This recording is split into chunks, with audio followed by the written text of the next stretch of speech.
Ser hijos en este camino es descubrir que esa persona a la que creímos invencible es simplemente humano. Es conocer la fragilidad de quien siempre lo pudo todo. Es aprender a convivir con la incertidumbre, las internaciones, los pronósticos reservados. Es a veces ser espectador de la escena o conocer la realidad a cuentagotas y otras escuchar diagnósticos y tratamientos que cuestan dimensionar. Ser hijos en este camino es compartir sin garantías, es aferrarse a la esperanza, es apostar a que la vida debe seguir de la mejor manera porque el reloj continúa girando, porque el sol sigue saliendo todas las mañanas sobre nuestras cabezas. Ser hijos en este camino es aprender a habitar la vida, cuando la fragilidad se vuelve visible, y eso también es una forma profunda del buen vivir. Soy Camila Aldao Soy Cintia Úbeda, y esto es El Buen Vivir.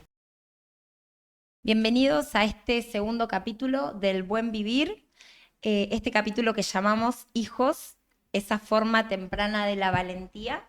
Y hoy para mí es un capítulo muy particular y especial porque precisamente la idea es hablar en relación al cáncer, a las enfermedades oncológicas, desde otra perspectiva, que sería la perspectiva de los hijos.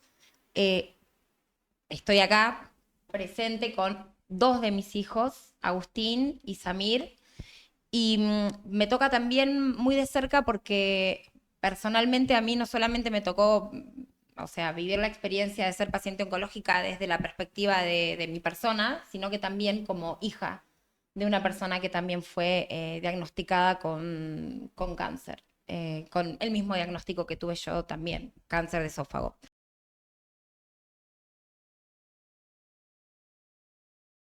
Muerte. Lo primero que se te asocia con saber que una persona tiene cáncer es la palabra muerte. Sí, totalmente. O sea, es como ya decís, ya está, listo, no hay más nada que hacer. Entonces empezás a pensar y es un momento donde, digamos, evidentemente la persona no fallece, pero tu cerebro se pone en modo como si sí ya estuviera muerta o estuviera en proceso. Entonces, ese momento de pánico es empezás a preguntarte de todas las cosas de tu vida. Desde tu relación con esa persona hasta qué va a ser tu futuro, cómo vas a pasar, no sé, las siguientes navidades, o cosas muy generales. Entonces es como al menos en mi caso fue como una sentencia de muerte de mi realidad y O sea, mi mamá tiene cáncer, mi mamá se va a morir. sí, sí, sí, sí. ¿Y yo qué hago en frente a ese panorama también? Bien, pero hay una cosa importante porque antes de eso, cuando vos, nosotros por ahí, yo te decía, no, no comas tal cosa porque te hace mal, y vos siempre utilizabas la palabra cáncer para burlarte de eso. Oh, mamá, cáncer, muerte, me decías, ¿no? Sí. Jugabas con esa palabra como cuando uno te cuida, cuando uno te dice, che, no, haz ejercicio, toma aire, salí a tomar no sé cuánto más. Ay, mamá, tipo, qué exagerada, todo es cáncer, mamá, todo es cáncer, ¿no? ¿Y qué te pasó después de haber utilizado tanto esa palabra ante la palabra cáncer en tu familia? Que encima no fue una, fue dos veces y con diferencia de 4 meses. Nada, me sentí como igual, tampoco me cambió mucho porque yo suelo hacer chistes con muchas cosas, así que tampoco fue como que me cambió nada. No me pesó la conciencia porque principalmente, ¿cómo se llama esto? Hay muchos motivos por que te puede dar cáncer, no únicamente por cuestiones de salud. Hay gente que está toda su vida comiendo como el orto o haciendo cosas mal y aún así, tipo, no tiene cáncer en toda su vida. Y hay gente que se cuida, justamente como vos, y que aún así pasa. Entonces es como no, no me pesa en la conciencia por eso. ¿Y hoy la seguís utilizando o dejaste de utilizar la palabra? No, no hay mucho motivo para que usarlo. Ah, bueno, bueno. ¿Vos, Tuti? Muerte y quedarse pelado también. Ah, o sea, Punto. asociabas el cáncer con morirse y quedarte Sí, pelado. totalmente. Es que creo que son los dos puntos que más definen dentro de todo, dentro de la cultura global. Bien.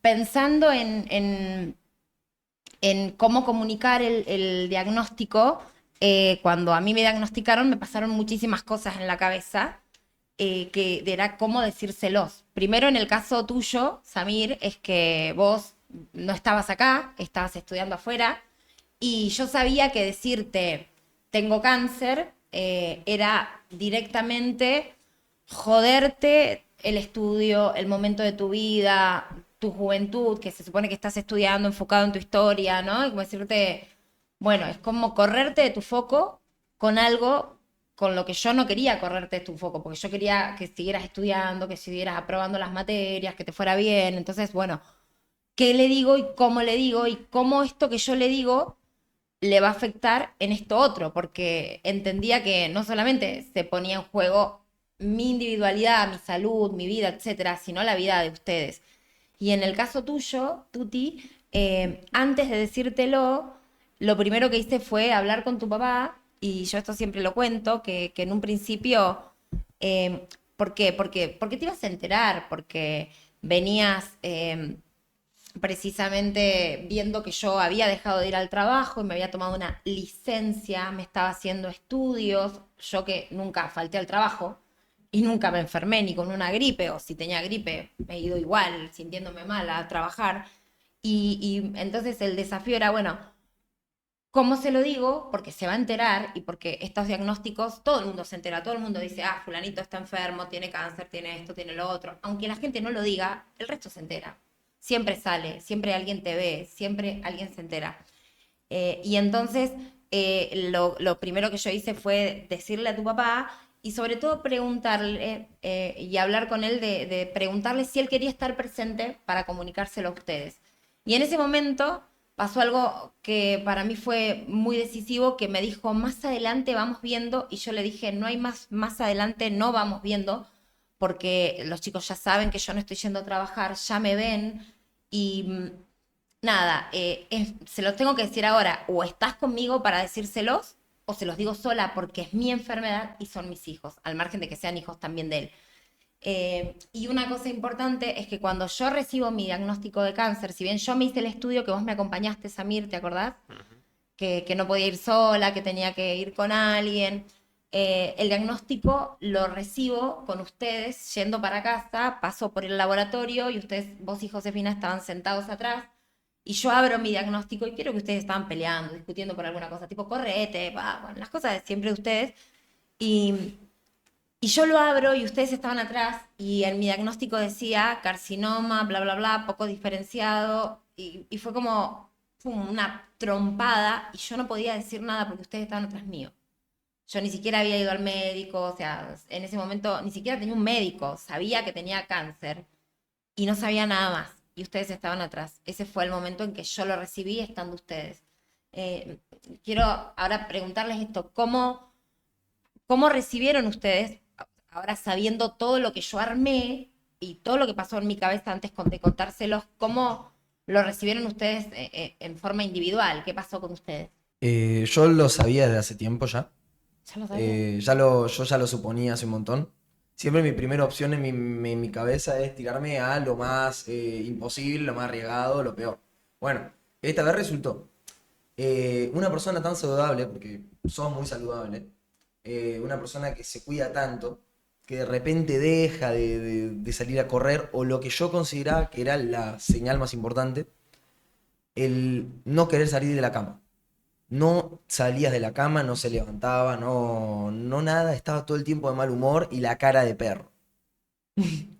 La cara de perro es muy significativa en ese sentido, muestra mucho, porque no es la cara de perro normal de estoy aburrido, estoy cansado. Es como una cara de nada, no siento nada, de pasarla muy mal, sin ningún sentido, y es todo el tiempo.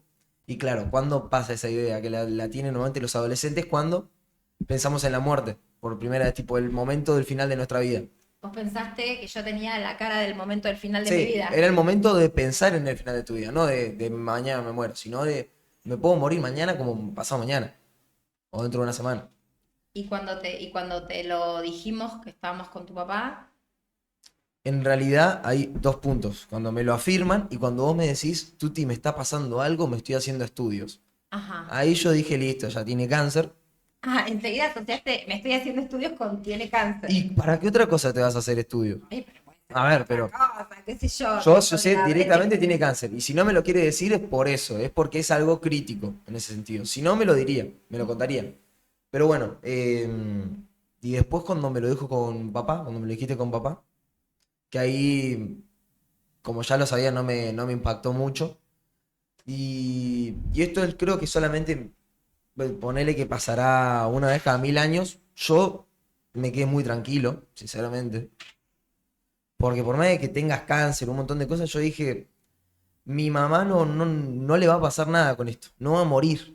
Pero si No, dijiste que cáncer era igual a muerte. no, pero por eso, cuando yo lo La muerte de asocié, los otros. cuando El yo lo cáncer de asocié, los por otros. eso, cuando yo lo asocié dije, mi mamá no va a morir ni hoy, ni mañana, ni en 20 años.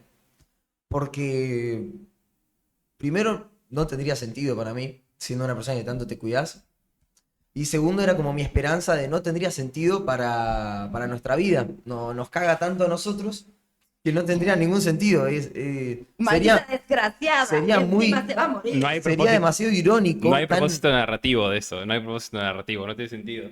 no tenían, claro, si fuese una novela, no me entregaban nada la muerte de mi mamá. Eso yo dije. Entonces yo confié en que no iba a pasar nada y me quedé totalmente tranquilo. Iba a ver cómo avanzaban las cosas y nada, iban a haber dificultades y hubieron dificultades. Bien. Fue el fin del mundo, básicamente. Yo estaba sentado, justo cuando vos volviste, no, cuando me llamaste eso, eh, yo estaba editando un video y de repente me llega esa información y, y es como un balazo, es como un balazo. Realmente yo lo sentí así.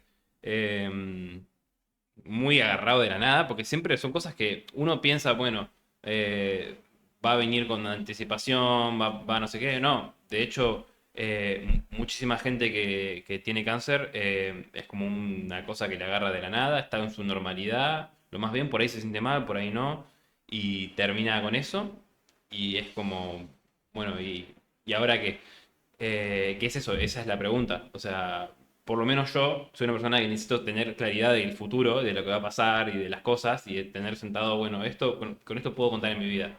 Te llega una información así, y ¿cómo la asimilás dentro de tu panorama que ya tenés todo estructurado?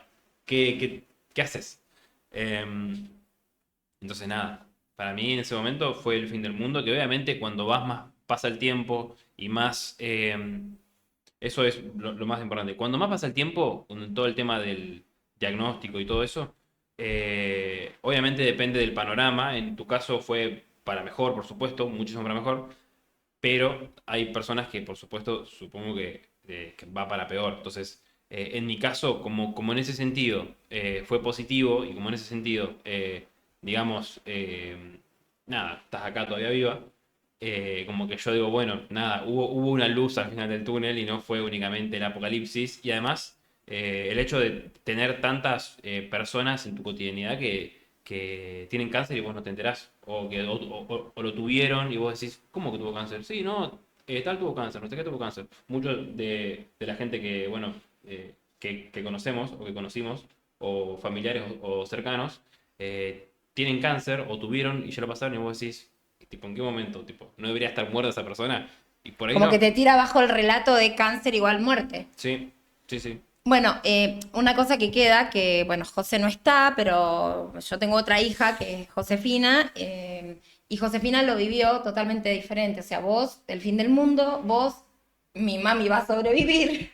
Y Mucha fe, José, mucha fe. para José, yo creo que fue muy diferente porque Josefina venía de que hacía exactamente un mes que había fallecido la mamá de una de sus amigas. José estaba en cuarto grado en ese momento.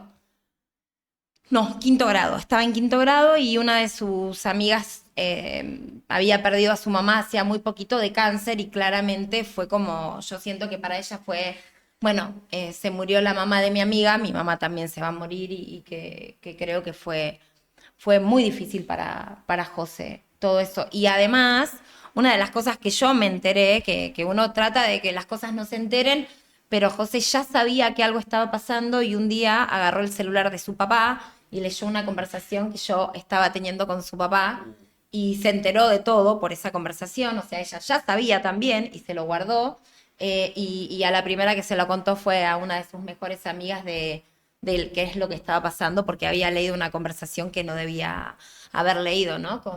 En quinto grado. Y pensando también en esto de los diagnósticos y de los hijos, a mí particularmente me tocó atravesar después de haber sido operada, diagnosticada, operada y empezar mi tratamiento, me tocó lidiar con un diagnóstico de cáncer de mi mamá y, y para mí fue como también ponerme en otro lugar. Y fue como más difícil, porque la situación mía yo podía manejarla desde que yo era la paciente, me pasó a mí, eh, decido yo, hago yo, etcétera, pero tener que transitar un diagnóstico oncológico con otra persona que tiene una perspectiva diferente de la vida, una salud diferente, una forma diferente de comportarse ante ciertas cosas, fue súper duro. Y sobre todo, y una palabra que por ahí ustedes no usaron, que para mí es fundamental, es ver la fragilidad en el otro. Porque para mi mamá, así como para vos tu mamá, para mí mi mamá era inmortal. O sea, mi mamá era la que, no importa, tenía 70 años, 71 años, y sin embargo mi mamá era inmortal. Mi mamá era fuerte, mi mamá era valiente, mi mamá siempre me sostuvo, mi mamá siempre me acompañó, mi mamá siempre estuvo para sus nietos, mi mamá, lo primero que hacía yo a la mañana era levantarme a la mañana y hola mamá y mandarle un mensaje de cualquier cosa. Yo siempre digo, la oferta del supermercado, los kilos de remolacha que compramos y que sobraron. Entonces, el pensar que ahora la que estaba transitando esto era mi mamá fue tremendo. Y además también fue la insistencia de hacete el estudio, hacete la endoscopía, y cuando le hacen la endoscopía encuentran que mi mamá tenía el mismo tumor que yo, a la misma altura, en el mismo lugar, pero un poco más pequeño. Y ahí hay algo que vamos a abordar en otros capítulos después, que tiene que ver un poco con la fe. Yo ya he expresado que yo no tengo una religión, no soy creyente, sin embargo, hay algo que me incita a pensar en que hay algo, hay una energía que nos sostiene, y siempre recuerdo esto, que cuando yo le conté a mi mamá que tenía cáncer y mi mamá no estaba conmigo, estaba de viaje, la devolución de ella fue un tiempo después, y cuando la diagnosticaron a ella, me dice: cuando yo me enteré que vos tenías cáncer, empecé a rezar una, no sé, una novena, no sé mucho yo de religión, pero empezó a rezar y a pedir. Y una de las cosas que yo pedí todo el tiempo en ese rezo fue estar en tu lugar. Y ese estar en tu lugar resultó 4 meses después de mi diagnóstico, 4 meses después de de mi operación, que ella recibiera un diagnóstico del mismo cáncer a la misma altura. Y un cáncer bueno, por ahí el cáncer de mama es como más común que se pueda heredar entre mujeres, pero un cáncer de esófago. eh, y en el caso de mi mamá, sí, claramente se murió.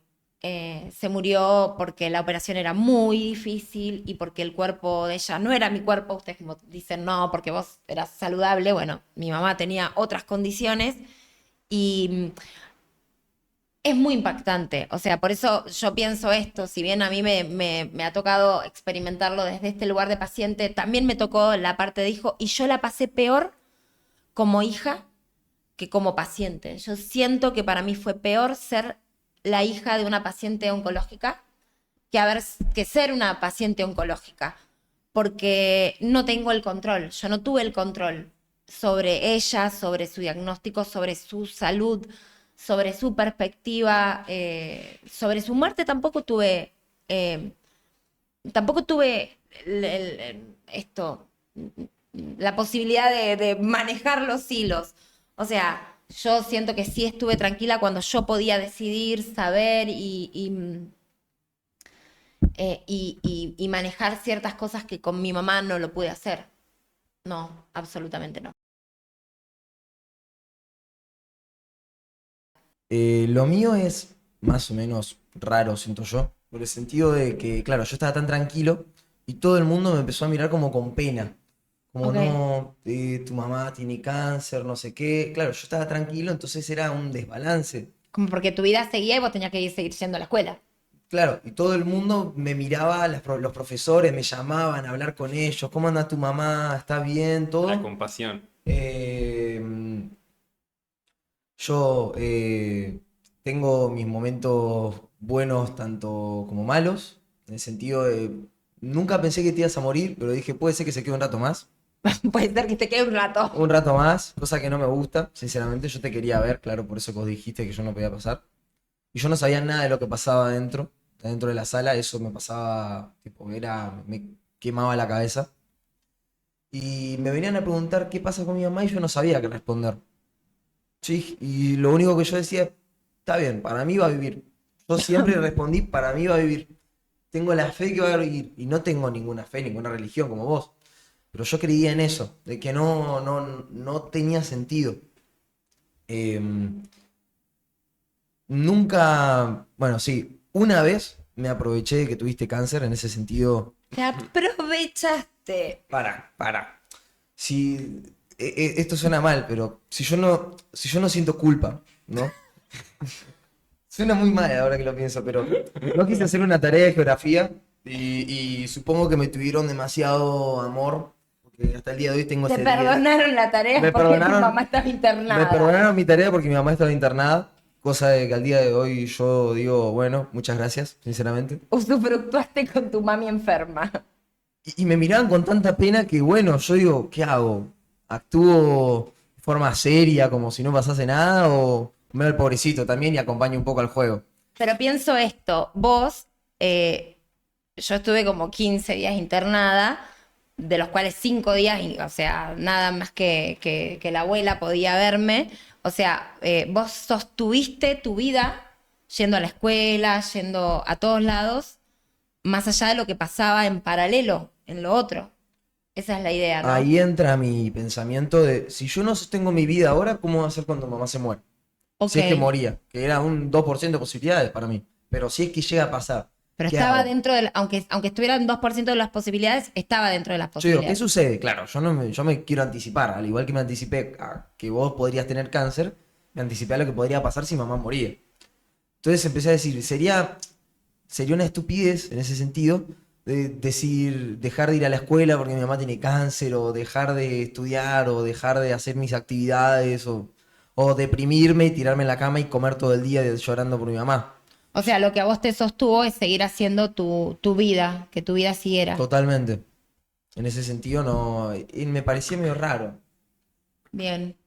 ¿Y vos tuviste que venir de La Plata, te viniste para acá? Sí, me tuve que venir de La Plata y, y bueno, nada. Y en ese momento fue como, no sabía si estaba yendo al momento donde mi mamá se moría en una operación. Al funeral. Claro, yo nada, tipo estaba ahí y bueno, y el día cuando se fue a la operación, una operación tan complicada, Que fueron muchas horas encima. muchas horas, claro, ese es el tema, son 8 horas. muchas Sí. horas de no saber nada, no sabes nada. Tipo, tu mamá está adentro de un lugar donde la están operando, Quirófano. la están abriendo y vos estás ahí esperando. Yo estaba jugando las cartas de Pokémon con Tuti y bueno, nada, estábamos esperando y trataba de, no sé, pensar bien, pero bueno, nada, tipo, mi cerebro es muy de pensar muchas posibilidades, cerebro ansioso, entonces piensa todo, piensa en si sale bien, si sale mal.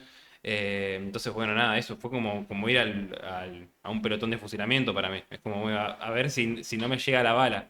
Pero bueno, nada, eso. Lo más complicado fueron eso, las horas de no saber nada, nada, nada, nada, nada, nada, nada, hasta que sabes algo y te dicen que sí, que estuvo bien y que está ahí en terapia. Pero otra cosa que quiero tocar, que siento que está conectado con esto, pero no tanto, es que Tuti dice como que él no sentía nada porque como que estaba muy seguro. Siento que no es solamente seguridad, sino que es también decir como un poco de, como no tiene sentido en mi vida que eso pase, no me lo creo, pero no es tanto seguridad de... No dimensionarlo, dirías Claro, vos. no dimensionar realmente el problema y un poco como esto de, bueno, nada, tipo, no va a pasar, no va a pasar. Tipo una sobredimensión y una no dimensión. Claro, exacto. Yo lo sentí así. Como un poco también un mecanismo de defensa, de decir, no va a pasar nada, no va a pasar nada. Es mi mamá, no tiene sentido que pase, es mi mamá, ya está. Mi mamá es Superman. A ella Entonces- no le va a pasar. Entonces,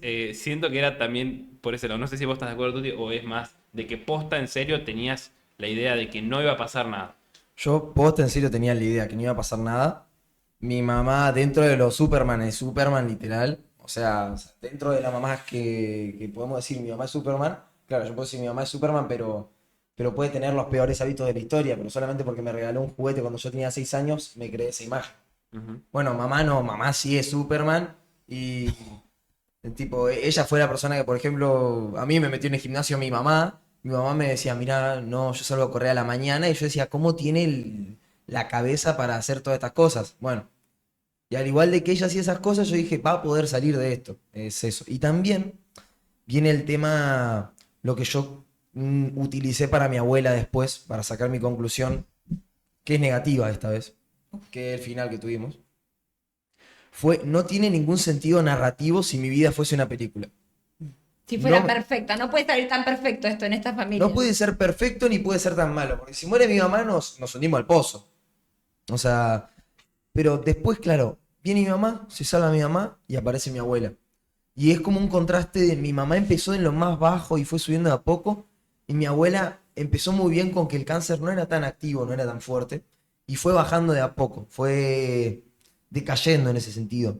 Y yo con mi abuela, lo primero que pensé, yo no se lo quise decir a Samir, pero cuando se lo dije se enojó, me acuerdo. Le dije, Sami, yo no creo que la abuela sobreviva. Ay, Tuti. No creo que la abuela vaya a vivir. Y yo la amo un montón, la amé un montonazo, tengo recuerdos hermosos de la abuela. Y siempre la quise. Pero no. Era muy buena la vida a este punto. Era como mi mamá se salvó y ahora aparece mi abuela y se va a salvar. Si se salvaba mi abuela era como demasiado ya. No puede salir todo tan bien. Claro. Entonces tomé esa decisión de irme a otra diagonal y decir, esto no va a pasar. Y me anticipé a eso, pasó y no me pegó tan fuerte. Lo que sí puedo decir que más o menos me da tristeza es que yo nunca la fui a ver a mi abuela al hospital. No podías. No, no, no, en un A la momento. clínica. O a la clínica, claro. No, no podías entrar. En un momento me dejaron. O sea, me dijiste, podés ir y verla, saludarla un ratito. Y yo ese día dije, no, no quiero ir, o no me acuerdo si había pasado algo, no, no fui. Me arrepiento un poco, pero también era como. Era ver una persona que yo ya, para mí, se había borrado hace un montón. La abuela era como, tenía algún mensaje, una buena noticia.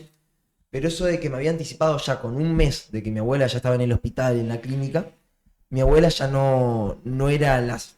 Era importante, pero no era tan importante. Ya había anticipado su muerte, en ese sentido. Y Porque en realidad tu abuela estuvo internada un mes. Muchísimo. Un mes. Y, no, y cada vez era como peor el pronóstico. Y ya las últimas operaciones nos daban malas noticias, que con vos era totalmente contrario. Claro. No era todo bueno, era todo positivo. En 13 días ya estaba curada más o menos. Tipo, vos cuando saliste de la sala, después de la operación, ¿cuánto tiempo estuviste? No, después de la operación estuve como 8 horas en el quirófano, después de la operación como casi 5 días en terapia y después 10 días más en sala. Y se hizo bastante corto en realidad para lo que debería ser el promedio, en ese sentido. Yo me acuerdo de que hasta incluso vos lo dijiste muchas veces. Sí, podría haber sido mucho más tiempo, sí, fue más rápido, sí. Pero bueno, a mí me pasa esto que pienso en esto. A mí cuando le pasó a mi mamá, cuando me tocó estar del otro lado, de esperando que mi mamá estuviera tantas horas en el quirófano, cuando ella sale del quirófano, sale bien. O sea, la operación estuvo bien. Lo que vino después fue lo que se complicó, porque claramente era una persona fumadora, con exceso de peso, y todo eso fue lo que complicó el posoperatorio, que tiene que ver con que se agarró una neumonía, creo que es algo así, virus, o sea, respiratorios, y fue como una otra.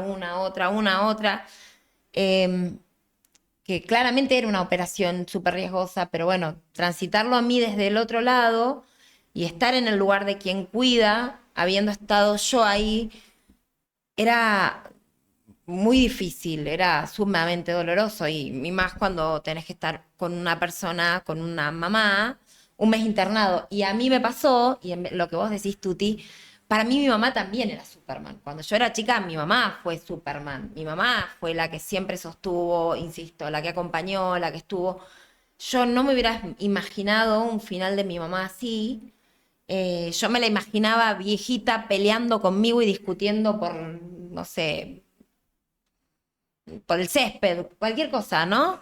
Pero no me hubiera imaginado eso. Y el deterioro, creo que lo que más me hizo como, me movilizó como hija, fue ver a mi mamá eh, perdiendo toda su fortaleza. O sea, mi mamá siempre estuvo, por más de que yo tengo 45 años, en ese momento tenía 43, siempre estuvo en el lugar de la fortaleza, la autoridad. Por más de que fuera grande, ella era símbolo de fortaleza y de autoridad y de sostén. Y verla cada vez más frágil, cada vez deteriorándose más, es el lugar donde te pega como hijo, porque vos sentís que esa persona que fue la que a vos te brinda seguridad, ya no te está brindando seguridad. Y antes de que fuera al quirófano por última vez y antes de morirse, lo que yo vi y lo que fui viendo antes de que ella, de que falleciera, fue su mirada cada vez más aniñada. O sea, volvió a ser niña. De esa persona con tanta autoridad, con tanta fortaleza, de esa madre que había, de esa mujer fuerte, yo vi la mirada de una nena el último día y la última vez que vi a mi mamá despierta, cuando entra a quirófano. Y de ahí nunca más. De ahí nunca más. De ahí fue el coma y la muerte. Entonces, es como, nada, esto que a veces nosotros creemos que los padres, que son siempre fuertes, verlos tan frágiles y tan vulnerables, es muy movilizador. Es muy movilizador. En el caso tuyo, Sami, vos, mi operación la viviste acá, pero la de la abuela no. Vos viniste después cuando ya la abuela, cuando ya se moría la abuela y Ujú. te llamamos para que vinieras porque se estaba muriendo tu abuela. ¿Cómo lo transitaste eso en relación también a lo que ya habías vivido?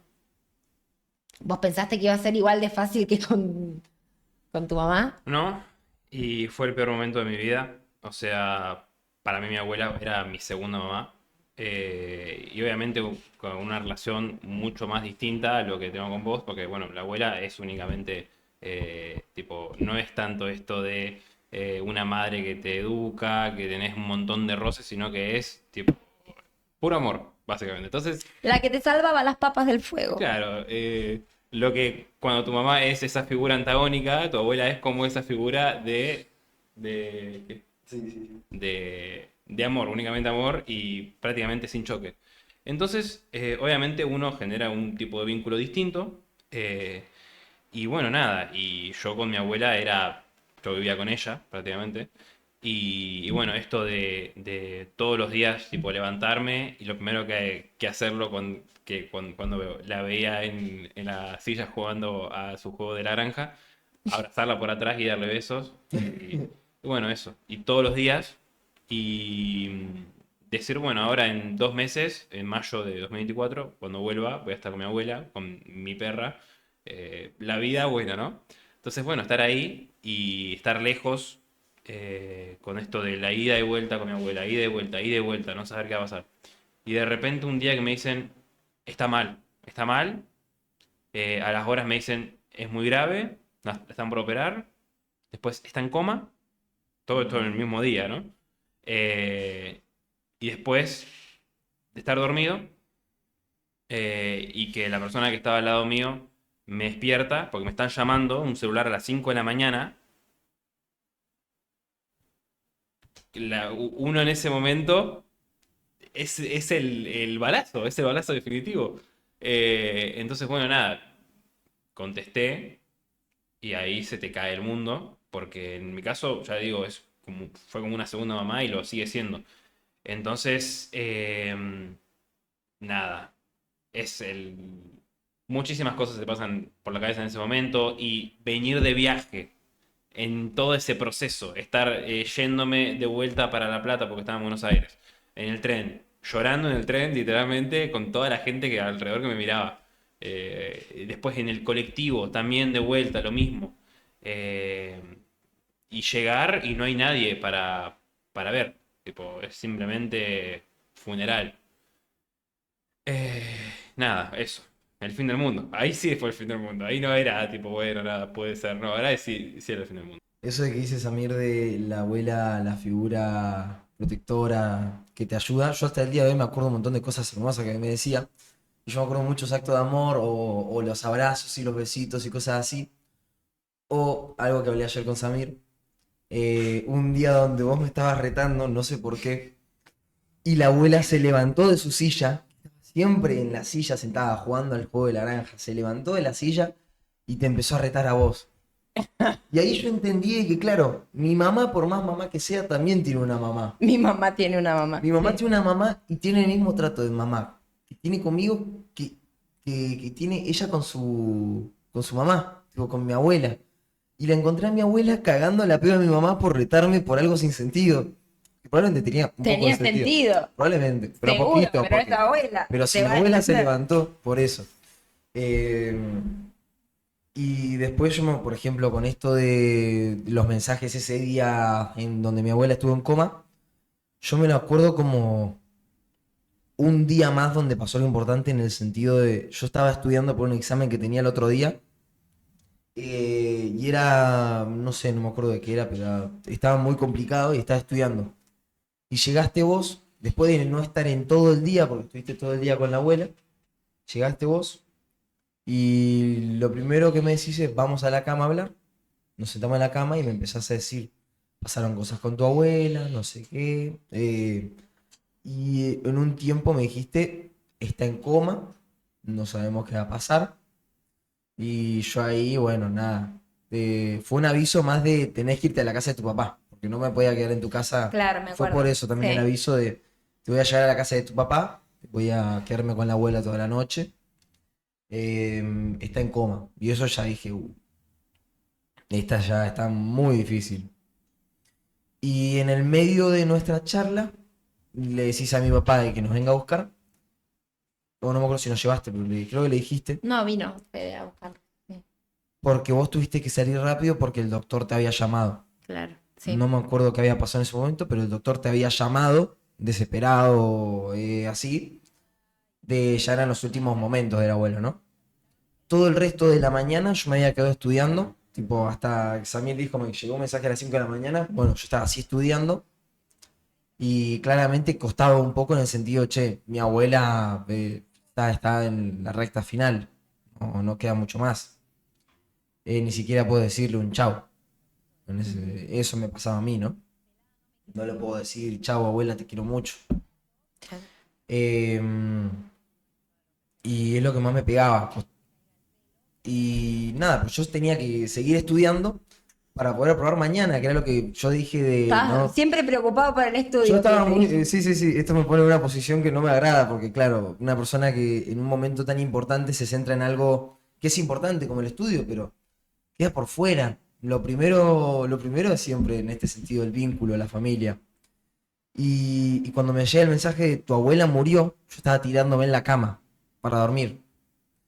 Y dije, mañana va a ser un día más. Me tiré en la cama y dije, mañana va a ser un día más. Pero me llegó el mensaje de tu abuela murió y fue como raro. Fue demasiado, no me lo esperaba tan de golpe, en sentido, pero creo que fue la única manera en la que se podía expresar un suceso así. Tipo, no era ya ni llamada porque vos estarías en tu peor situación y ese contexto. Y yo no me quería ni saber cómo se iba a poner Josefina para el otro día. Pero Bien. bueno, nada, es como dijo Samir, es el fin del mundo. Ahora sí, definitivamente. Ahora sí, cambia la novela. El resto fue mucho más en ese sentido llevadero. Me da pena el verte no comer.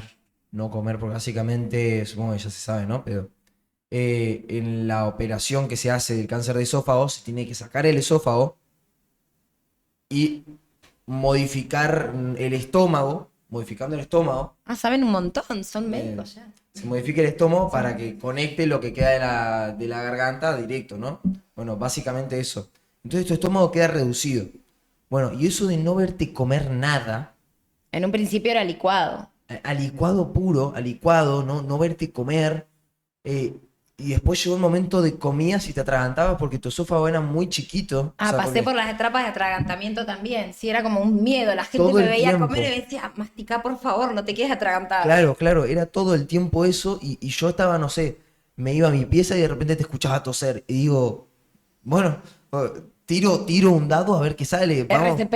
Sí, sí, sí, sí. Tiro un dado a ver si tenemos suerte y mamá no muere acá, atragantada con un cacho de O licuado. sea que no se te pasó el susto después del quirófano. O sea, Aparecieron nuevos miedos. apareció el miedo de, ¿y si mamá se muere al frente mío? Ahora, Ya. en este momento, claro. Ese en otro tema, ese en otro contexto. Pero fue eso también. Y el resto, las medicaciones y las internaciones que tuve después, No cuando ver de a mi pronto mamá. te dijeron, ah, internada, mamita. No ver a mi mamá por mucho tiempo también. Y de repente la vi un día y al otro día ya no estaba más. Y me tenía que ir a la casa de mi papá otra vez. Y estuve mucho tiempo así con mi papá. Eh, que bueno, es como medio en ese sentido. Es crítico. Pero yo ya sabía que, bueno, la peor parte la habíamos pasado. Mi miedo era que te quedes pelada. Siempre es siempre la No, fe, no, no, no. Tuti. La peor parte había pasado ya. Pero mi miedo ¿Vos era que tenías te, miedo que yo me quedara mi pelada? miedo era que te quedases pelada. ¿Por qué? Porque sí, yo dije, Eso como que sería el símbolo de la enfermedad absoluta, claro, porque siempre se asocia cáncer con personas quedarse sin pelado. cabello, sí. Y me pareció raro cuando no pasó. Hubo Ajá. un periodo donde se te caía el pelo a vos. Sí, se me cayó mucho el pelo, sí. Y Estaba desesperada. otro miedo que tiene que ver con esto, el heredarlo. Porque, ¿qué pasa? Heredar vos el cáncer. Mi mamá tiene el cáncer de esófago. Y en un tiempo, mi abuela tiene el cáncer de esófago en el mismo lugar. Estamos condenados. Estamos condenadísimos. Ese es tu pensamiento. Y a mí de repente se me empezó a caer el pelo. Me quería morir. La sugestión. Sí, sí, sí. A ver, por fuera de que nosotros estamos condenados a quedarnos pelados, Por herencia de su abuelo. herencia genética, fue un miedo. Además dije, tengo que cuidarme mucho ahora, porque probablemente yo lo herede al cáncer. O sea, vos ahora sos súper saludable. Sentís que sos saludable porque te cuidás por miedo a también tener cáncer. Sí. Ajá. Además de que es un estilo de vida que ya me acostumbré, el cuidarme.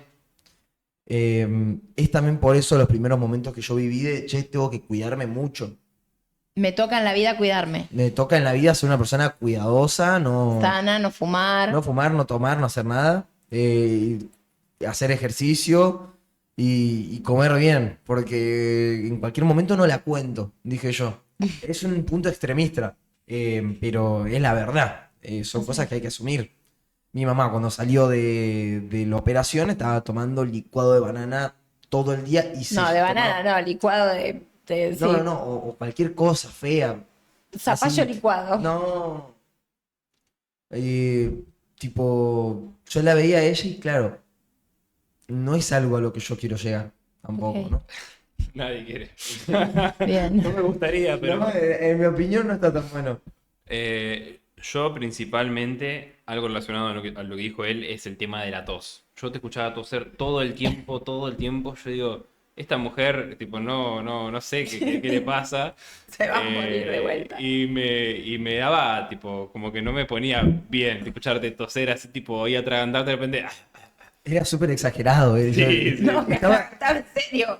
no, bueno, ya sé, pero era demasiado. Era como escuchar un dinosaurio de repente en el medio de la casa Y, y me daba mucho miedo. y ahora de repente como que estás bien y ya no toses más, no sé por qué específicamente, De vez en cuando tos. pero no tanto. Ya Y no. pasa que se te cierra, o sea, se te cierra la operación acá, esta zona que está unida, a veces se va achicando. Ujú. Pero bueno, eso era lo que me daba cosa. Y también el tema de, bueno, puede volver. O sea, Ese es el miedo tuyo, puede volver. sí, era en su momento. Ahora ya bajó considerablemente. Después de 2 años ya es como, bueno, Ahora ya digo, mamá es Superman. si logró aguantar eso, ya el resto, ya, o sea, a lo que voy es, ya está siendo revisada cada tanto, cada 6 meses, ¿no? Ahora cada 6 meses, Cada seis sí. meses ya es como, bueno, listo. Si llega a pasar algo de vuelta, vamos a estar preparados porque Ya lo conocemos. ya lo conocemos, va a estar iniciado, tampoco va a ser, bueno, un tumor que se descubre de la nada, súper grande y súper terminal, sino es como, bueno, nada. Controlado sería, porque Con- por los estudios que me hago. Sí, controlado. Ya tenés todo, tipo, ya sabés con qué médicos ir, ya tenés idea.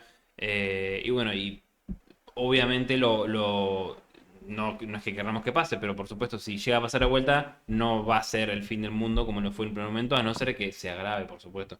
Pero bueno, eso es el miedo al inicio, pero una vez empezás a escuchar buenas noticias y empezás a, digamos, estar en ese momento de, bueno, nada, ya pasó la operación, la están revisando, eh, y nada, y simplemente te queda tener fe y Aunque no seamos creyentes, aunque no tenemos seamos fe. creyentes, hay que tener fe, sí. Uno, esto es algo muy importante, uno no cree hasta que le pasan cosas, o sea, no me refiero a que, pero uno no tira plegarias al Dios hasta que le pasan cosas graves y decís, ¿y ahora de qué me agarro? Porque es Necesito eso. que exista un Dios. No, es agarrarse de algo. Algo te tiene mínimo para decir, por ahí ayuda. Es como un poco una sugestión de, bueno, por ahí esto ayuda. Entonces, nada. Vos contás con todas las cosas que te puedan ayudar en ese momento, básicamente. Todos los amuletos. Y Ujú. cuando te has enterado que has estado en La Plata y que te has enterado por ahí de que yo he estado internada y eso, ¿cómo vivías esas internaciones? Más que nada la última que tuviste este año, creo que fue en abril, o porque no podías Sí, en abril. Sí, en abril. Ahí fue como otra vez, tipo, ¿qué pasa? ¿Qué pasa? ¿Qué pasa?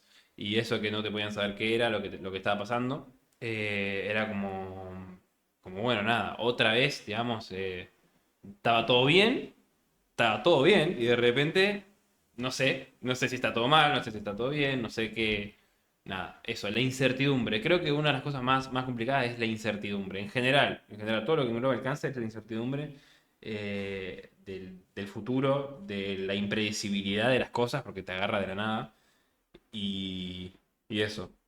¿Cómo uno afronta esa incertidumbre, básicamente? Si te volvés ¿Y loco. vos vivías, antes tenías grandes incertidumbres o a partir de estos diagnósticos en tu familia de cáncer apareció este sentimiento tan fuerte como lo decís vos, como que la incertidumbre está relacionado con el cáncer? No, siempre, desde cualquier cosa en mi vida tiene incertidumbre, pero específicamente el cáncer, que es algo, como dijo Tuti, tan extrapolado por la cultura popular y tan visto como la sentencia de muerte de las personas que conoces, eh, nada, eso, tipo, fue incertidumbre. O sea, habría que cambiar un poco la narrativa del cáncer. A ustedes que les gusta mucho el cine y todo esto, habría que mostrar otra parte del cáncer, ¿no? Que no sea siempre la de el pelado, la pelada, el muerto, el diagnóstico, ¿no? Estaría bueno, pienso, porque si tanto de lo que ustedes construyeron, si su idea del cáncer está mediada por los medios de comunicación, ¿qué está pasando con los medios de comunicación? Ahora que lo pienso, tenés totalmente razón, porque generalmente cuando se plasma un personaje con cáncer en la ficción, siempre es la historia triste, número 20.000 de personaje, no sé, se tiene Y cáncer que y se es muere. todo muy melancólico. No he conocido prácticamente historias donde hay personajes que han tenido tratamiento oncológico y que han sobrevivido y que han sido para adelante. Y cuando es una realidad totalmente común, pero generalmente en el cine lo que se hace es se dramatiza todo, entonces se banaliza y es como te crea esta idea distorsionada de lo que es un pronóstico oncológico. Entonces, evidentemente que vas a tener pánico porque esa es la única realidad que tenés construida a tu alrededor. Y además son las historias más contadas, porque vos, como vos decías, después de que vos te enteraste de que yo tenía cáncer, etcétera, empezaste a conocer otras personas que ya habían tenido cáncer y que habían hecho un tratamiento y que estaban bien, que estaban sanas, pero lo que más se cuenta, lo que más nos entramos son siempre las malas noticias, Ujú. ¿no? Sí. Pienso en eso. Muy interesante Ahora esa. que lo pienso, debería ser algún personaje que tenga eso. Encima, para no ayudaba nada, que lo primero que me dicen, tiene cáncer de esófago, que es muy raro, y se tiene que hacer una operación donde se hace esto, que es muy difícil. Era todo malo. Tipo, Bueno, Tiene el cáncer que le da a los fumadores, los bebedores, la gente con obesidad, hombres por lo general, mayores de 60 años, o sea, y tu mamá. rompió totalmente el equilibrio de lo que era eso. El porcentaje se fue. Claro, es la mala suerte hecha cáncer, básicamente. Te toca, o sea, yo siempre pienso en esto, en que, ¿por qué? Y lo sigo insistiendo, ¿por qué no me puede tocar a mí? En vez de decir, ¿por qué me tocó a mí? ¿Por qué yo no? Y una de las cosas que me acuerdo, Tuti, cuando yo te pregunté cómo estabas vos, en un momento en nuestras charlas yo te preguntaba, ¿cómo estás, hijo? Y vos me decías, ¿vos cómo estás? Y yo te decía, yo estoy bien, tranquila. Y vos me decías, entonces yo estoy bien y tranquilo. O sea, esa era la ecuación del diálogo en relación al diagnóstico, al tratamiento. Yo tenía confianza porque mi mamá se lleva con mucha gente, entonces sabe más o menos qué persona, digamos, le puede dar el mejor tratamiento. Y sabía que evidentemente iba a apostar por lo mejor en su salud. Y bueno, nada, yo tenía totalmente fe. Obviamente, ya sabía que en Buenos Aires habría mejores médicos más especializados por ahí, con mucha más experiencia con ciertas operaciones. Claro, no sería la palabra mejores médicos, sino por ahí con muchas más operaciones, porque la cantidad de población es más grande, Sí, sí. sería. Sí, sí. Entonces, nada, eso. Pero de todas formas, yo confiaba porque cuando... Nada, yo confiaba, yo tenía fe, la verdad. Vos confiabas en mi criterio de haber elegido al equipo médico. Sí, Ok, sí, sí, sí. qué interesante. ¿Vos? No confiaba en nada. Sinceramente, Sí. no lo pensé. ¿Ni los No pensaste? lo pensé. Para mí no. ¿Cómo te explico? No eran personajes Importantes relevantes, de la importantes historia. en la historia. Y sin embargo son re importantes. Claro, claro, pero yo no los vi como el médico con un apellido que Claro. lo pueda referir. Yo decía, mamá está a cargo de un médico. Ujú. Vamos a ver que lo haga todo bien el médico. Confiemos en el Yo médico. confío en el médico y confío en mi mamá. O sea, confío en la salud de mi mamá. Yo confío en que mi mamá es el superhéroe que puede aguantar cualquier cosa que intente hacer el médico. Entonces, no pensé hasta ahora en la confianza en los médicos, sino que confiaba en vos.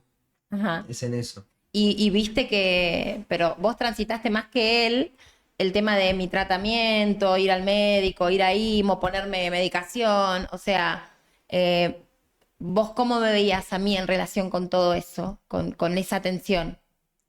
Cada vez que llegaba cualquier papel, cualquier tratamiento así bien certificado, era como tirar una moneda al aire, en ese sentido.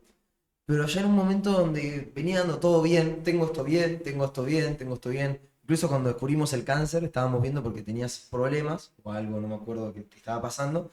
Y era rarísimo porque decían, descartamos esto porque tengo esto perfecto, tengo esto perfecto, tengo esto perfecto. No, mis análisis de sangre daban perfecto, pero estaba Estaba enferma todo, igual. estaba todo bien. Claro, ese es el tema. Está todo muy bien y son las que daban una alternativa. Y cuando termina todo este proceso del cáncer y empieza el tratamiento, eh, Del tumor, o sea, cuando sacaron claro, el tumor, sí.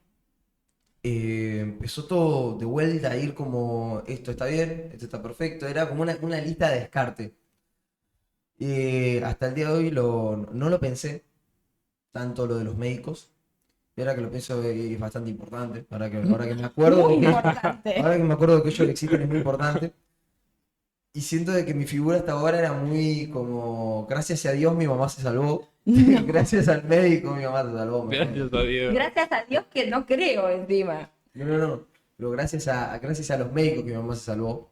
Claro, una de las cosas que por ahí ustedes no saben es que la mayor apuesta fue apostar a ser tratada y la confianza del equipo médico que uno puede tener y con quien elige ser cuidada. Y me pasó a mí como hija también que ante el diagnóstico de mi mamá, la operación de mi mamá y todo eso, estuve muy acompañada por los médicos que ya eran mis médicos. Entonces esta confianza, este apoyo, decir, bueno, mira, en el caso de Rubén, que es mi oncólogo, Rubén, te mando el diagnóstico, recibí este diagnóstico de mi mamá, bueno, vénganse ya hoy a las 6 de la tarde que las espero. O sea, como yo ya tenía el camino allanado con relación que yo ya sabía qué hacer, pero sin embargo también estar del otro lado con los médicos que te acompañan, el cuidado. Yo recuerdo que tu abuela, que estuvo internada un mes, tuvo una sala donde la dejaron a ella sola, aislada, para que pudiera estar tranquila y no la contagiara nadie de nada, porque estaba muy débil. Y bueno, y todas estas atenciones médicas son re importantes. Por ahí ustedes porque no estuvieron en contacto directo con los médicos todo el tiempo, pero para quienes acompañamos al enfermo directamente y para quienes somos pacientes, la confianza en el equipo es una de las patas de poder seguir viviendo. Yo creo que más que nada hacerse estudios, no dejarse estar, porque pasa con muchísimos hombres, y también con muchas mujeres, pero más que nada con hombres, que se dejan estar y por ahí tienen 50 años y no pisaron un médico hace 10 años y vos decís, ¿qué estás haciendo? O sea, es como un poco también por miedo, ¿no? Esto de decir, uy, bueno, puede que me salte algo, porque generalmente los hombres o fuman, o beben, o un montón de cosas, entonces, o comen muy mal. Entonces, este miedo de, si no voy, si no lo veo al monstruo, no existe. Entonces es como, no, tipo, justamente si querés vivir más tiempo y si sos valiente de verdad, tenés que ir al médico, que te digan lo que, lo que tienen que decir, y bueno, y afrontar lo que te pueden llegar a decir. Porque si no pasa eso, que mucha gente no pisa un médico y después recibe un ¿cómo se dice Un esto? Un diagnóstico, diagnóstico oncológico y es como, bueno, nada, tipo, un diagnóstico ya a veces terminal por no haberse hecho nunca un estudio. sí. Y en lo personal, ¿vos qué aprendiste? ¿Qué te enseñó este proceso de vos, de la vida? Eh, bueno, ya lo sabía de todas formas, pero esto de no hay nada garantizado nunca, que es un poco una pesadilla, pero bueno, nada.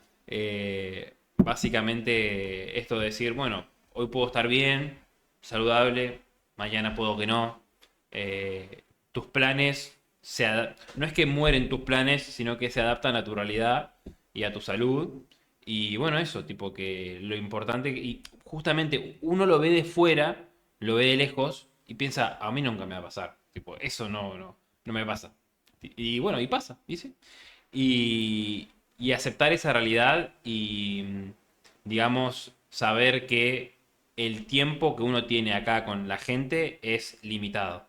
Y no únicamente con el tema de mi mamá, sino que también con, bueno, con mi abuela o con una amiga mía que falleció, también por la misma causa, que también fue muy repentino y fue literalmente, para menos para mí, muy repentino.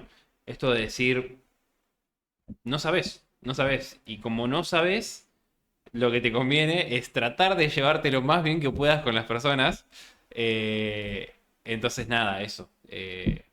Y tratar de no tener arrepentimientos con esas personas, tipo de No decir, tener cuentas no pendientes tener cuentas sería... pendientes, sí. O sea, obviamente es imposible, porque obviamente la gente se pelea y Obvio. obviamente la gente tiene La desacuerdos, gente convive. la gente convive, o sea, hay un montón de cosas que te pueden atravesar, y tampoco da para sentirse culpable por decir, ay, bueno, esta persona falleció de cáncer y ahora yo, porque en ese momento no le dije no sé qué, o tú, digo, por ejemplo, vos esto de decir, no, no fui, no sé qué. Bueno, generalmente no sabemos qué tan grave o no sabemos qué puede llegar a pasar. eh, entonces, eso también, no culpabilizarse, o sea, sí, digamos, decir, ok, puedo hacer las cosas mejor, pero tampoco esto de latigarse a uno mismo, de decir, fui una mala persona, no hice esto bien, no aproveché, porque eso te mete en un bucle donde no tiene nada de propósito y tratar de ver lo bueno. Está como medio- eh, tratar como de ver lo bueno que te dejó esa persona en tu vida y no tanto lo negativo, esto de decir, no, se murió, se murió, se murió. Tipo, como que también festejar a la persona y... Porque si no es como... ¿qué es lo lindo de recordar a una persona porque falleció? O lo lindo de recordar a una persona porque ya no está o porque la pasó mal en sus últimos momentos. No, tipo, tuviste una buena vida con esa persona, disfrutaste de cosas, tuviste una buena relación. Hay que quedarse con eso, realmente. Serían bastantes puntos. Lo más importante, como dijo Sammy, valorar no solamente a la gente, sino también el momento y las cosas que uno tiene. Valorarse a sí mismo dentro de dentro del contexto de la salud. Cuidarse, como Claro, dice Sammy. cuidarse. Porque es como, no me puedo creer inmortal si no tengo las herramientas para ser inmortal. Yo ahora mismo lo creo. Ahora, ¿podés tener herramientas para ser inmortal? Se puede tener la herramienta para ser inmortal. O no tan mortal sería. Podemos sacar un libro. Yo ahora mismo me creo inmortal, pero porque siento de que no tengo nada que me genere ningún malestar, ni mental ni físicamente, dentro de todo. Es como, me siento de que no puede pasar nada. Y después, el otro aprendizaje es, sin importar qué tan inmortal soy, me puede pasar algo de que me demuestra qué tan mortal soy. Bueno, Como buenísima decirlo de esta la fragilidad. contradicción. Como decirlo La de la fragilidad. fragilidad. De algo siempre te va a mostrar lo frágil que sos. Porque en Bien. realidad todos somos frágiles.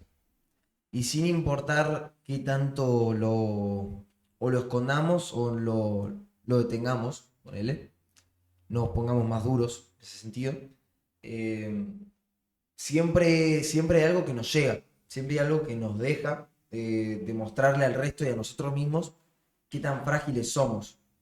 Y creo que ese es el mayor consejo que aprendí dentro de todo esto, la mayor mentalidad que conseguí, que es el saber que todo en algún momento puede terminar.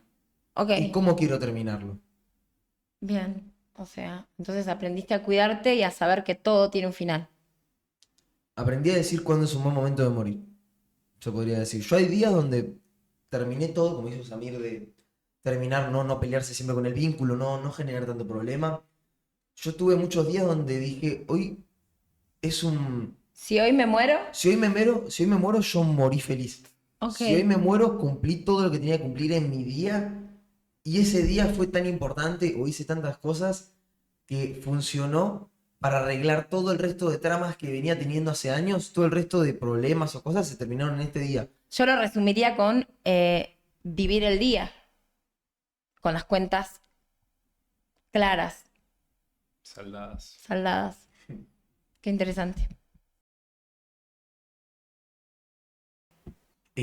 Yo le diría, claramente es difícil, claramente la situación es difícil y amerita que tengas una mentalidad donde sepas tipo, lo que está pasando de la persona que tiene cáncer. La empatía total. Y sin importar el trato que te lleve esa persona hacia vos, la persona está pasando mucho peor. Estar a la altura sería, Estar a ¿no? la altura de lo que está sucediendo y esa persona probablemente tenga el peor humor de la historia o esté todo el tiempo cansada y vos te estés cansando de cómo está esa persona. Por algún motivo, o sea, o se pone más enojona, o no sale de la cama, o no se mueve. Tener la empatía de ponerte en los zapatos de lo que está viviendo esa persona, que es muy difícil, porque yo no sé lo que se siente estar, tipo, no poder levantarte de la cama ese día y mañana no saber si mañana me levanto de la cama porque me morí o porque no quiero levantarme porque sigo muy cansado. Eh, Ponerse en los zapatos de la persona y no llegarse a influenciar por lo que dijimos hoy de las primeras cosas que dijimos de la cultura global. No llegarse a influenciar por eso, no te quedaste pelada. No, y precisamente no moriste y tampoco fue lo supremo, lo más catastrófico que sucedió. No llegó a ser tan peligroso como se llegaba a ver en las películas o cuando se habla en noticias. No exagerarlo en ese sentido. En tu cabeza estás tranquilo, que es lo más valioso que puedes tener. El control de uno mismo que ayuda a controlar a la persona que está pasando por el cáncer. Buenísimo. También mucho tiene que ver lo que acaba de decir él con esto de cuidarse. Justamente ella pudo afrontarlo también, el post, el entremedio, porque tiene buena salud. Pero si una persona no se cuidó en el medio, como mi abuela, por ejemplo, obviamente las posibilidades de que algo malo pase son mucho más grandes. Entonces, bueno, eso, insistir en que la gente a nuestro alrededor trate de no fumar, no tomar tanto, nada, cuidarse. cuidarse en ese sentido porque al final del día es lo que te termina, si vos tenés una mala suerte de un tratamiento oncológico, lo que te puede salvar es haber tenido buena salud. Entonces, dentro de eso, obviamente tampoco el hecho de privarse de la vida, eso tampoco es la gracia. Simplemente el hecho de decir, bueno, nada, voy a tratar de que la gente a mi alrededor esté sana y tratar de enfocarse en eso y uno mismo también, por supuesto. Pero, ¿cómo se llama esto? También otra cosa que hay que le podría decir a una persona que está de este lado del que está al lado es no pensar que todo se acaba.